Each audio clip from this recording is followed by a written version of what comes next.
Hey guys, T-Glizzy here, and today we got a solo flawless guide for the Spire of the Watcher dungeon. This solo flawless guide is easily one of the best guides that I could put together, so anyone can get done solo flawless for the Spire of Watcher using this guide. We're going to be showing you some builds in this video, also giving you some tips, and as well we're going to be showing you some cheeses to make your time through the dungeon a whole lot easier. So if you do go on to enjoy this video, please be sure to let me know by smashing that thumbs up button. But without further ado, let's dive straight into it. Let's go.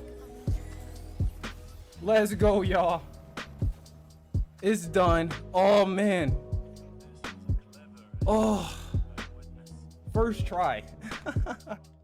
So let's kick things off by starting with the opening encounter. So for the opening encounter, you will be having to deal with tons of ads. So to control these ads, I highly recommend that you bring in a blinding grenade launcher. Blinding grenades are super useful for this part, and also Gallowhorn. Gallowhorn's going to be great for taking out the Cyclopses. Those are the first thing you're going to want to take out as soon as you enter the opening area. Go ahead and take out those Cyclopses because they are annoying. They will spawn in throughout the entire encounter, but you really don't have to worry about them as they're spawning in because they only spawn in one by one. So if you kill all four of them, then only one's going to spawn in, and you'll just have to worry about that one Cyclops. And to control the ads, we're just going to be using the blinding grenades to control each of the ads, and there are going to be tons of supplicants, so just be aware of the supplicants that do spawn. So for our subclass, we are going to be using stasis, and we are going to be using the Shadebinder super. With the Shadebinder super, we can actually cheese each of the chords. So to cheese each of the chords, all we need to do is use our super and then use the light attack, and this is going to get multiple chords done at one time, making the process go by a whole lot faster. So with this Shadebinder cheese, we're going to be executing this cheese all throughout this entire dungeon to make the entire dungeon run a whole lot better. So hopefully Bungie doesn't patch this anytime soon, or this will make this video irrelevant. But while this glitch is around, or this cheese to say, you should definitely take advantage of it to go ahead and get your solo flawless done extremely easy. But with the opening counter, it really is that simple. Just connect all four of the wires to the main frame, and once you have all four connected, then you are done with the opening encounter.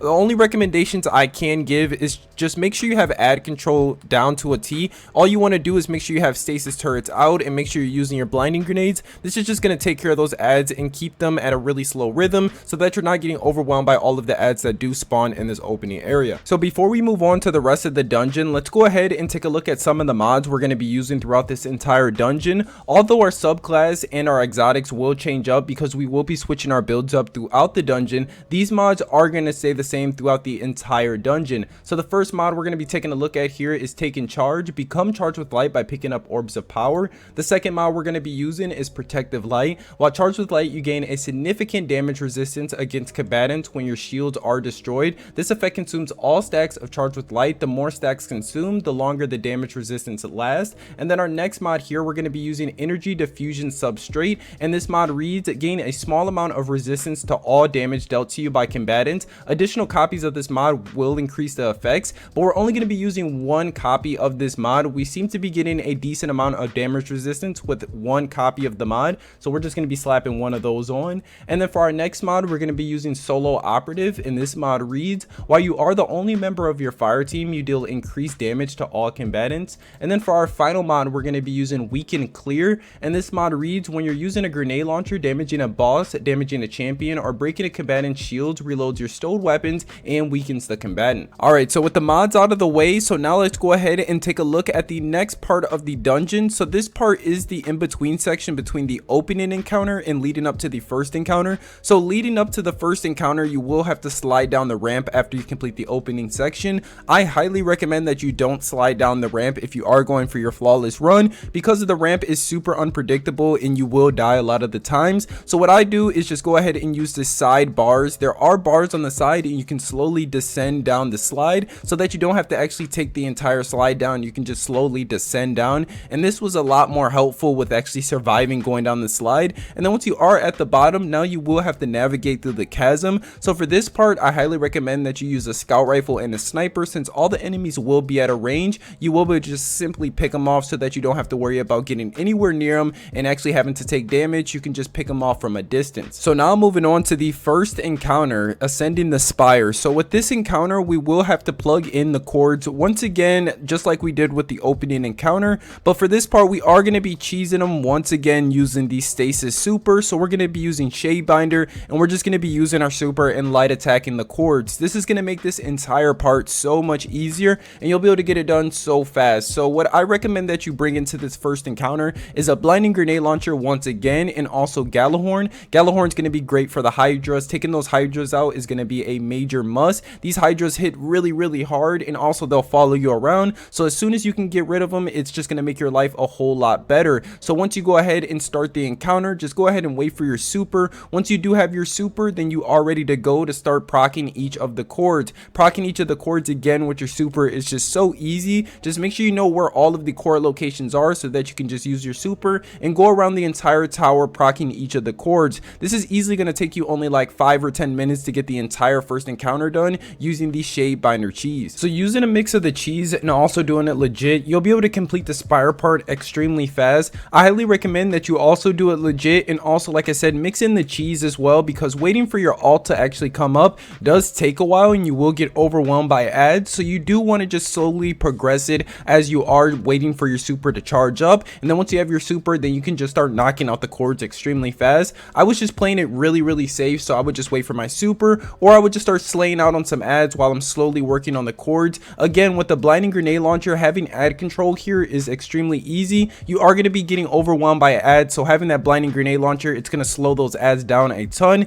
And then also with Gallahorn, just stopping the Hydras as well from following you around the entire tower is going to be extremely helpful. But again, with Shade Binder and using the cheese, you'll be able to complete the first encounter with ease. So now moving on to the second encounter, the Sirens Current. For the second encounter, we are going to be switching our build up because the boss does have a ton of health, and it's going to take us anywhere between 5 to 6 damage phases to actually take the boss down. It's just a really beefy boss, and it does take time, so endurance is key for this second encounter. So for our build, we're going to be switching it up, and we are going to be using Solar 3.0, and we're going to be using Well of Radiance. Instead of us using a Rift, we're actually going to be using Phoenix Dive. It's going to come in clutch so much in this encounter because the ads are trying to overwhelm you, so instantly being able to get your health back is going to be extremely helpful. And then moving on to our exotic, we're going to be using Starfire Protocol, and then for our weapons, we're going to be using Wither Horde and a linear fusion rifle. So now for the actual encounter. So the strategy that we're going to be using here is we're going to be linking the first 2 cords to the mainframe, and then we're going to be clearing out ads, and then we'll be linking the final 2 cords.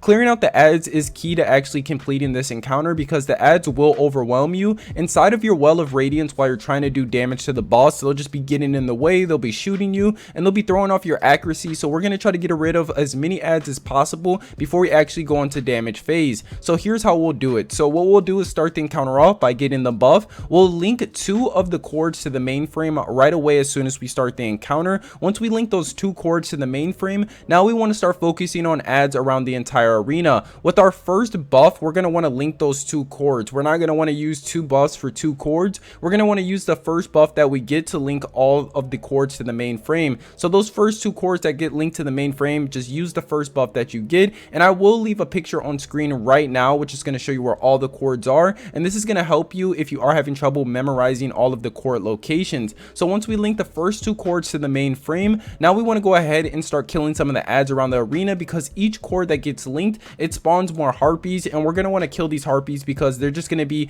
hitting us with damage from all around the map, and it'll be super annoying, and you could possibly die from all of the damage from all of the harpies spawning. So once we link those first 2 cords, kill all of the ads around the arena, and then we're going to go ahead and link the final 2. Once we go ahead and link that final 1, get ready for damage. With damage, we're just going to be putting down our Well of Radiance, then tagging the boss with Wither Horde. This is going to allow us to just start chucking fusion grenades out, and while we have the boss tag with Wither Horde, we'll switch over to our linear so we can maximize damage. And then once we are finished with damage phase, it's just rinse and repeat from there. Link the 2 cords again, kill the ads, and then link the final 2 cords, and then there you go, you'll be able to complete the Sirens Current. So now moving on to the next part of the dungeon, and for this part of the dungeon, this is the encounter in between the second encounter and the final encounter. So for this part, we will be descending back down the spire, and we'll have to get down to the reactor room. So as we're descending down the spire, just take it extremely slow. Instead of you just jumping down into the pit where all the enemies are spawning, just shoot your Wither Horde or your grenade launcher from up top and slowly pick off all of the enemies so that you aren't risking dying at this point of the dungeon.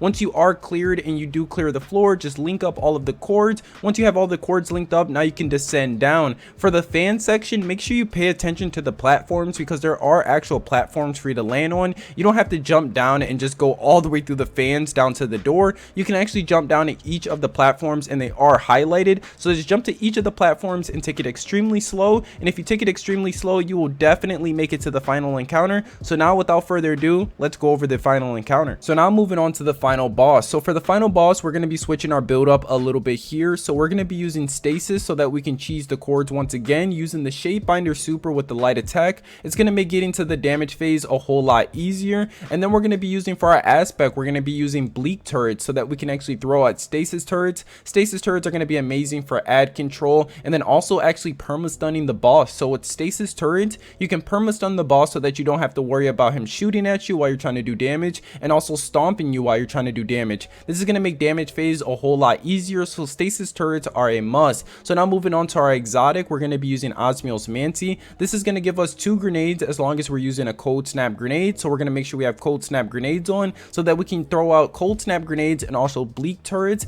And then moving on to our weapons, we're going to be using Anarchy as our exotic weapon. Anarchy is super useful with weaken clear so that we can apply that debuff to the boss and then not have to worry about having to reapply it. All we have to do is tag the boss with Anarchy and then we can swap over to another one of our weapons so that we can start damage. So I'm going to be using a sniper so that I can keep distance away from the boss, so I recommend a sniper. And then we're going to be using a scout rifle again just so we can keep distance away from the enemies. So now for the actual encounter, and for this encounter it's actually pretty easy to complete. It just takes time. So again, like the second encounter, endurance is key here. So for this encounter, we're going to be doing the entire encounter from the reactor room. Inside of the reactor room, you're extremely safe. None of the ads can actually come into the reactor room until you actually do the reactor meltdown. So what you want to do is just hang out in the reactor room while you are waiting for your super to build up, because the strategy we're going to be using here is once we have our super, we're going to head to the middle of the arena. We're going to use our light attack. This is actually going to proc all 5 of the nodes around the room, and this is going to move you on to the second part of the encounter where you have to actually activate the cords. So once you are at this second part of the encounter activating the cords,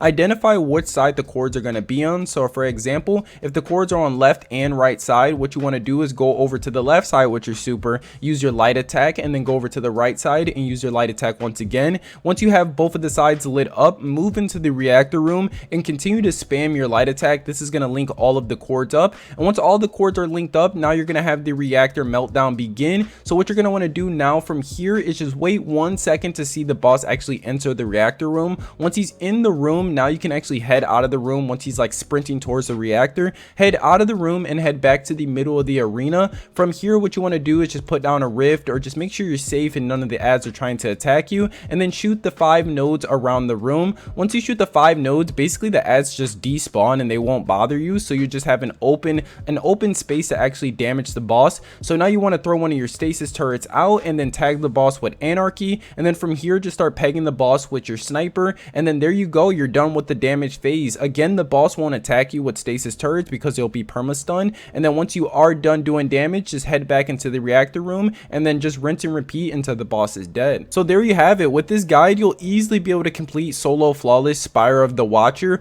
All you need is time. Endurance is key to completing this entire dungeon. So before you even dive into your solo flawless run, make sure you have like 2 or 3 hours set to the side, because it will take around 2 to 3 hours to actually get this entire dungeon done solo and flawlessly. But this strategy here is definitely foolproof, and I was able to get it done on my first try using this strategy, and it worked like a charm. Although again, it does take time. You just gotta have the endurance, because that's what it takes to complete these solo flawless dungeons. Endurance, again, it is key to actually complete these dungeons. But yeah guys, that's gonna do it for me in this Destiny 2 video. If you did enjoy, please be sure to let me know by smashing that thumbs up button, and don't forget to subscribe for more. And I've been your boy T Glizzy. You guys have been my awesome viewers, and I'll see you guys in another. Peace.